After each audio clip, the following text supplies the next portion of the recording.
നിന്നെ എല്ലാവരും നിന്റെ സൗന്ദര്യം ഒന്ന് കാണട്ടെ. നീ സുന്ദരിയല്ലേ, നീ സുന്ദരി. ഞാൻ ഒരാഴ്ച മുമ്പ് ഇവളുടെ ഒരു സ്റ്റോറി ഇട്ടായിരുന്നു. ഇതുപോലൊരു 8-8:30 ആയപ്പോൾ ഞാൻ ഇങ്ങനെ TV കണ്ടോണ്ടിരിക്കുന്ന സമയത്ത് ഇവളിങ്ങനെ വന്ന് കയറിയതാ.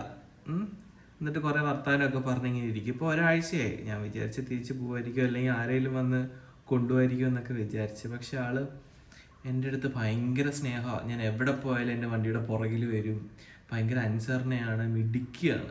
അപ്പം ഞാൻ വിചാരിക്കുന്നത്, എടി ഇങ്ങോട്ട് നോക്കിയേ, ഞാൻ ഇവളെ ദത്തെടുത്താലോ എന്ന് വിചാരിക്കുമോ. നിങ്ങളുടെ അഭിപ്രായം എന്താണെന്ന് പറയണം കേട്ടോ. സത്യം പറഞ്ഞാൽ ഇവളെ എന്നെ ദത്തെടുത്ത പോലെ ഇപ്പം ഇവിടുത്തെ അവസ്ഥ. എടി സുന്ദരി, ഞാൻ സുന്ദരി എന്നാട്ടോ വിളിക്കുന്നത്, പക്ഷെ പേരൊന്നും ഇട്ടിട്ടില്ല.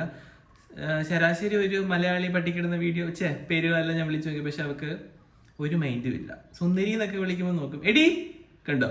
കഴിഞ്ഞ കുറച്ച് ദിവസം ആൾക്ക് നല്ല വിശപ്പും കാര്യങ്ങളൊക്കെ ആയിരുന്നു കേട്ടോ. ഇപ്പം പിന്നെ ഓക്കെ, പിന്നെ അത്യാവശ്യം ടിക്സൊക്കെ ഉണ്ട്, നല്ല ചൊറിച്ചിലും കാര്യങ്ങളൊക്കെ ഉണ്ട്. പിന്നെ എന്തായാലും ഒന്ന് വാക്സിൻ എടുക്കണം.